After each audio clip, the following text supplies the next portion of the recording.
Hello friends, welcome back to my channel Shilpi's ফ্যামিলিতে আরেকটি নতুন ব্লগে তোমাদের সবাইকে অনেক অনেক ওয়েলকাম করছি। আশা করি তোমরা সবাই ভালো আছো, আমিও ভালো আছি। এখন বাজে সকাল 5:30। ঘুম থেকে উঠে সমস্ত আশিপাশি কাজগুলো করেছি, ব্রাশটা করে নেব এখন। তারপরে সারাদিন সমস্ত কাজই করব। আর আজকে তোমাদের কালকে বলে ফেলেছিলাম একটা কথা, যে আজকে স্পেশাল ডে। তোমরা অনেকেই আমাকে বলেছো হ্যাপি বার্থডে। তো আমার কাছে আজকে বার্থডে নয়, অ্যাকচুয়ালি স্পেশাল ডে, মানে সেটা না জানলেও তোমাদের আর চলবে, কারণ স্পেশাল আমার জীবনে কোনো দিন স্পেশাল হয়ই না। তো অতএব না জানলেও চলবে। আর সেই বিষয়টা নিয়ে আমি কোনো রকম কথা তোমাদের কাছে শেয়ার করতে পারবো না, সরি চাইবো ওই জন্য। তবে হ্যাঁ, সারা দিন যেই কাজকর্ম করব, যা যা করব সমস্তটাই তোমাদের কাছে শেয়ার করব। তোমরা দেখতে থাকো, আশা করি ভিডিওটা ভালো লাগবে। একটাই কথা বলবো, প্রচুর পরিমাণে সাপোর্ট করো, পাশে থাকো। আর এই যে দেখো, আমাদের পুচকুটা অনেক ভোরে ঘুম থেকে ওঠে। তার দিদিরা ঘুম থেকে ওঠেনি, কিন্তু সে কিন্তু চলে এসছে। ঘুম থেকে উঠেই একেবারে যতক্ষণ আমি সকাল থেকে যত কাজ করেছি, ও আমার পেছন পেছনেই ঘুরেছে। আমাকে বলছে, যে মা, এখানে যে বর দিদির ঘড়িটা আছে, এটা আমাকে হাতে পরিয়ে দাও। তো ওর বর দিদির ঘড়ি কি আর ওর হাতে হয়? তো আজকে ভয়েস ওভার জানি না কতটা দিতে পারবো, তবে কাজ হচ্ছে, মানে নিচে কাজ হচ্ছে ওই ছোট রুমটাতে, যার জন্য একটা ড্রিল মেশিনের আওয়াজ হচ্ছে। যতদূর পারি ভয়েস ওভার দেওয়ার চেষ্টা করবো, আর যেইটুকু না দেবো সেইটুকু মিউজিক দিয়ে আজকে অ্যাডজাস্ট করে তোমরা দেখে নিও। আর এই যে দেখো, আমি যখনই ঝাড় দিচ্ছি আমার ঝাড়ুর সামনে আসছে, আমাকে আবার বলছে কি, যে মা, এই ঝাড়ুটা ভালো না, তোমারটা আমাকে দাও, আমারটা তুমি নাও। মানে ও ঝাড় দেবে। আর ঝাড় দিচ্ছে কি বলো তো, আমি এদিকে আনছি, ও উল্টা দিক থেকে আবার পরিষ্কার জায়গায় দিচ্ছে। কি বিরক্ত করছিল, মানে যতক্ষণ কাজ করেছি। কিন্তু আমি বলছি, যা তোর মার কাছে যা, এখন আমাকে বিরক্ত করিস না। সকালবেলাটা যদি আমি কাজ এগিয়ে না রাখতে পারি, সারাদিন পেছনে পড়ে যাব। আর সমস্ত কাজ টাজ করে তারপরেই রান্না বসাবো। তার মানে বুঝতেই পারছো কতটা তাড়াহুড়া করতে হবে, নয়তো দুপুরে খাওয়ায় অনেকটা লেট হয়ে যাবে। আর সকালবেলা গৌতমকে বলেছি বাইরের থেকে টিফিন আনতে, আজকে পুরি আর ওই ছেঁড়া রুটি নিয়ে আসবে। তো সকালবেলা ওইটাই খাবো, কারণ উপরটা প্রচুর নোংরা, এগুলো পরিষ্কার করতে হবে। সকালবেলা যদি রান্নার ঝামেলা করতে যাই, তাহলে আর কি বলো তো, এই কাজগুলো হবে না। আর এই কাজগুলো আমাকেই করতে হবে। ওই লোক রাখা, একজন আমাকে কমেন্ট করে বলছিলে, দিদিভাই তোমাদের তো অনেক টাকা আছে, একটা কাজের লোক তো রেখে নিতে পারো। এই এই কাজ করার জন্য না কাজের লোক খুব একটা পাওয়া যায় না। মান্থলি যেটা রাখি ঘরটর মোছার জন্য, বাসন ধোয়ার জন্য, জামা কাপড় কাচার জন্য, সেটা পাওয়া যায়। তাও আমাদের এখানে খুব রেয়ার গো, খুব কম পাওয়া যায় কাজের লোক। তো কিচ্ছু করার নেই, নিজেকেই করতে হবে। তো চলো, এই যে ঘরের নোংরাগুলো পরিষ্কার করেছি, এবার আস্তে আস্তে এই ঘরগুলো পরিষ্কার করতে হবে, একদিনে পারবো না, শরীর দেবে না। তো এই যে মেশিনে জামা কাপড় কালকেই দিয়ে রেখেছিলাম, তো এগুলোকে আজকেই মেলে দিচ্ছি। মেলে দিয়ে তারপরে নিচে গিয়ে কিছু কাজ সেরে তারপরে মানে সকালের খাওয়া দাওয়াটা করব। তো চলো, দেখতে থাকো।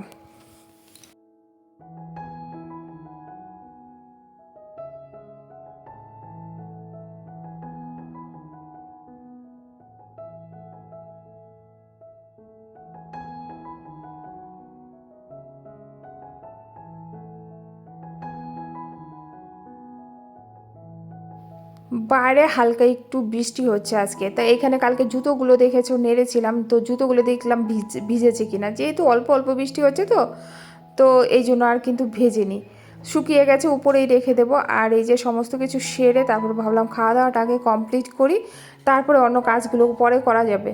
তো সকালে এই যে এটা হচ্ছে গৌতমের একটা, আর বড় মেয়ের, ছোটো মেয়ে এখনও ঘুম থেকে ওঠেনি, তো ওকে একটু পরে দেবো, আমি একটু পরে খাবো। তো তাদের দুজনকে আগে দিয়ে নিলাম, তাদের খাওয়াটা হয়ে যাক। আর ওই যে পুচকুটা ছিল, ওকে একটু দিলাম, কিন্তু খেলো না, ও চলে গেল। আর এই যে এবার ঘর টরগুলো মুছে নেব, কারণ অল্প না, আসবে না 2 দিন বললো, বৃহস্পতিবার শুক্রবার 2 দিন আসবে না। তো আসবে না যখন, সকাল সকাল বরং মুছে টুছে পরিষ্কার করে রাখাই ভালো, কেননা স্নানের পরে আবার অনেকটা লেট হয়ে যাবে, রান্না করব, অনেকটা লেট হয়ে যাবে। ওই জন্য ভাবলাম ঘর টরগুলো মুছি। আর এই সিঁড়ি টিড়িগুলো না খুব ভালো করে মুছতে হবে, এইভাবে শুধুমাত্র টেনে দিলে হবে না, একদম হাত দিয়ে না সুন্দর করে ওই সাইড ফাইডগুলো ডোলো ডোলো মুছতে হবে। তবে কাজগুলো পুরোপুরি কমপ্লিট হোক, তারপরে একদিন আমি সুন্দর করে মুছবো আর কি।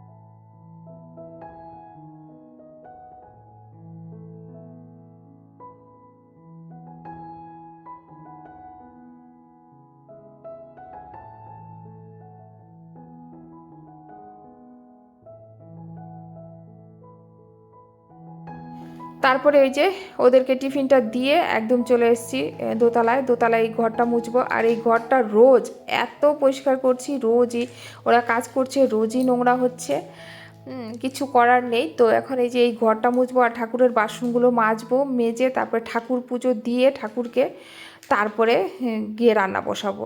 আজকে সকাল সকালেই ঠাকুর পুজোটা দেবো, কারণ সব সময় দিয়ে থাকি প্রত্যেক বছর এই দিনটাতে সকাল সকাল উঠে স্নান করে ঠাকুর পুজো দিয়ে তারপরে গিয়ে রান্নাটা বসাই। তো আজকের রুটিনটা সেই রকমই করার চেষ্টা করেছি, এটাই করে থাকি, এইভাবেই যায় আমার দিনটা, তো কিচ্ছু করার নেই।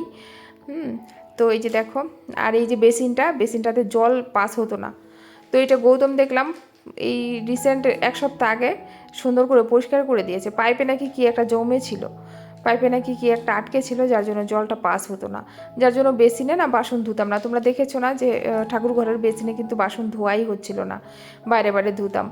তার এই একটা রিজন, জল বেরোতো না। আর বেশি বাসন হলে না আমার এখানে ধুতেও ভালো লাগে না, ছোট্ট বেসিন তো, এই জন্য আমি বাইরেই বেশিরভাগ ধোয়ার চেষ্টা করি। তাছাড়া এই যে আমার এই দরজাটার এই পাশে যে বেলকনিটা রয়েছে, এইখানে বসেও কিন্তু বাসন মাজা যায়, খুব ভালো লাগে মাজতে। একদম কনকনে পুকুরের হাওয়াটা আসে এই দরজাটা দিয়ে, খুলে রাখলে এখানে বসে মাজতেও ভালো লাগে। আর এই যে দেখো গ্রিলটা না এটা খোলে না, গ্রিলটা এত ঠেলাঠেলি করলাম, এমন আটকে আছে, ওই ফাঁকা দিয়ে গিয়ে গিয়ে আমাকে পরিষ্কার করতে হচ্ছে, গ্রিলটা খুলছেই না। তবে হ্যাঁ, দেখি মিস্ত্রি রাখতে হবে, কেন গ্রিলটা খুলতে চাইছে না, এইটুকুই বন্ধ হয়ে থাকে, এর থেকে বেশি বাইরে আর যায় না।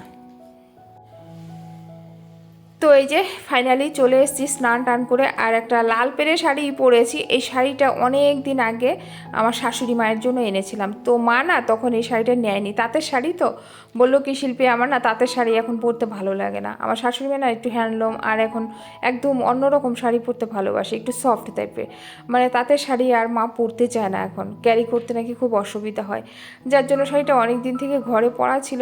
তবে হ্যাঁ, বেশিরভাগটাই সাদা, তো ঘিয়া কালার, সাদা নয়, পাটটা খুব লাল না, তো এই জন্য আমার না পরতে খুব একটা ভালো লাগে না। যেমন আমার দিদি বলে কি, আমার দিদির নাকি কালো জিনিস পরতে ভালো লাগে না, আমার আবার ওইরকম সাদা জিনিস পরতে ভালো লাগে না। তুমি আমাকে কালো দাও, অন্য কালার দাও, আমি পরে নেব, কিন্তু আমার না সাদার মধ্যে কিছু পরতে ভালো লাগে না। অথচ সবাই বলে সাদা নাকি শান্তির প্রতীক, কিন্তু আমার সাদাও জিনিস পরতে একদমই ভালো লাগে না। তাও যা এটার মধ্যে যেহেতু লাল টাইপের আছে, একটু হালকা পার, যার জন্য পরেছি আর কি।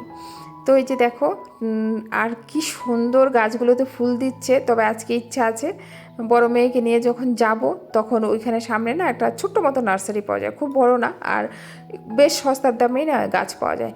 তো ওইখান থেকে আর কিছু মানে ফুল গাছ নিয়ে আসবো, যে 12 মাস ফুল দেয়, বলবো যে দাদা 12 মাস ফুল দেয় এরকম আরেকটা কয়েকটা গাছ দেন।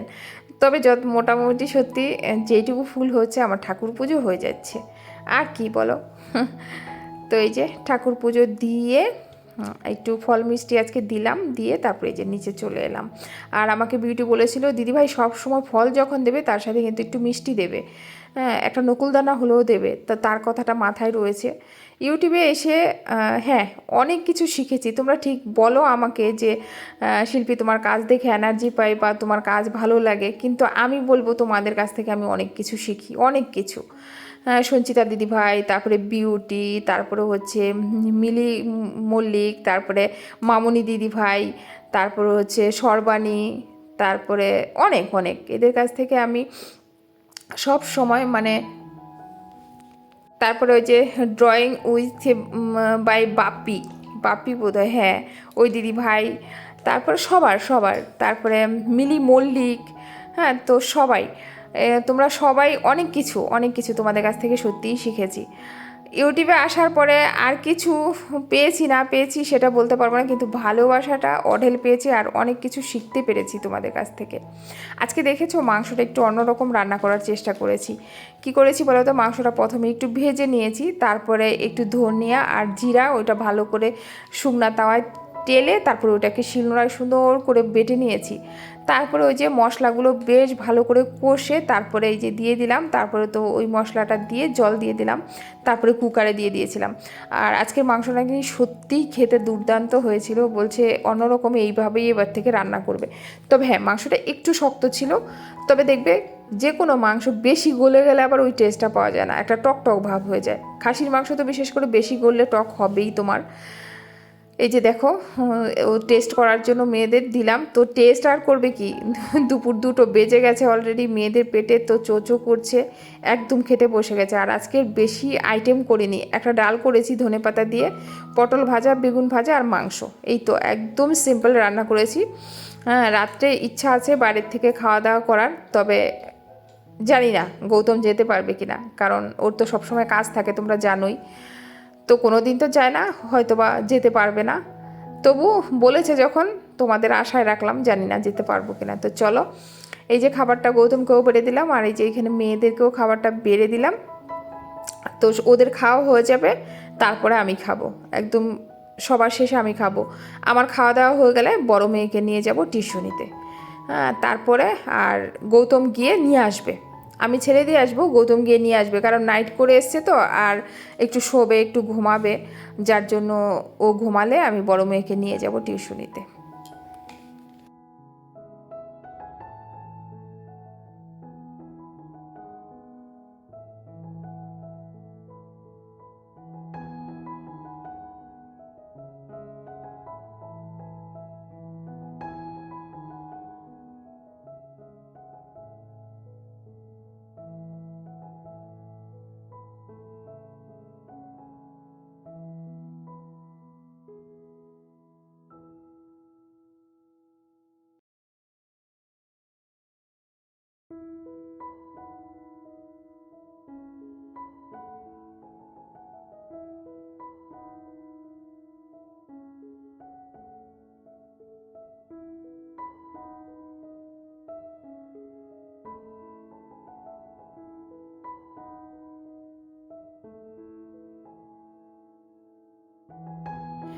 তো এই যে দেখো, আসার সময় ঢুকেছিলাম নার্সারিতে, অনেক ইনডোর প্ল্যান্ট ছিল কিন্তু নিলাম না, বেশিরভাগই আমি ওই ঠাকুর পুজো দেওয়ার জন্য ফুলের দরকার, যার বাইরে বেশিরভাগই আমি বাইরের থেকেই গাছগুলো নিলাম। আর সুন্দর সুন্দর গাছ ছিল, মোটামুটি ছোট্ট হলেও না নার্সারিটা, কিন্তু ভালোই ফুল ছিল, ভালোই গাছ ছিল। কিন্তু আর এত নিয়ে কি করব, আপাতত কিছু কিছু করে নেই, ওইগুলো আগে জীবিত হোক, ফুল ফুটুক, তারপরে আস্তে আস্তে নেবো আর কি। তারপরে একেবারে ছাদ পুরো বাগান করে ফেলবো। হ্যাঁ, সত্যি ভালো লাগে, গাছ থাকলে কিন্তু সত্যিই ভালো লাগে। তো এই যে এইখানে হচ্ছে সব জবাগুলো ওইখানটায়। চলো তাহলে এইগুলো নিয়ে এখন বাড়ি যাওয়া যাক। কিছু গাছ নিয়েছি, এই যে এনেছি। ছোট মেয়ে এখানে একটু ড্রাই ফ্রুটস খাচ্ছে, প্রচুর পরিমাণে ওকে খাওয়ানো হচ্ছে। এইটা নাকি 12 মাস হবে, দেখো কালারটা কি সুন্দর। আরও কয়েকটা গাছ আছে, আর এটা হচ্ছে পিঙ্ক কালারের, এটা হচ্ছে পিঙ্ক কালার হবে, পিঙ্ক কালারের জবা বলছে তো, পিঙ্ক কালারের জবা। আর এটা হচ্ছে পিঙ্ক কালারের, ওই যে একটা নিয়ে এসেছিলাম ওইটা হচ্ছে রেড কালার, এটা হচ্ছে পিঙ্ক কালার। এই যে ঝোপড়ানোর মধ্যে হবে আর কি। আর এটা হচ্ছে ইয়েলো জবা, এই যে একটা আছে ইয়েলো জবা। চলো তাও উপরে গিয়ে ভালো করে তোমাদের দেখাবো। তো চলো, রাত হয়েছে, তো খাওয়া দাওয়া সবার হয়েছে, আমি করিনি, আমি এখন খাইনি আর খাবো না, ইচ্ছেটা নেই খাওয়ার। ভিডিও আর কত দূর কী টানবো জানি না। তো আজকের মতো ভিডিওটা এই পর্যন্ত এন্ড করছি, ভালো লাগছে না আর বড় করতে, আর করবোই বা কি, রাত্রে আর কিছু করারও নেই, যেটুকুই হয়েছে। আজকের ভিডিওতে যদি একটু কিছু ভালো লেগে থাকে তাহলে অবশ্যই লাইক করো, কমেন্ট করো, পাশে থেকে। টাটা, গুড নাইট, শুভরাত্রি।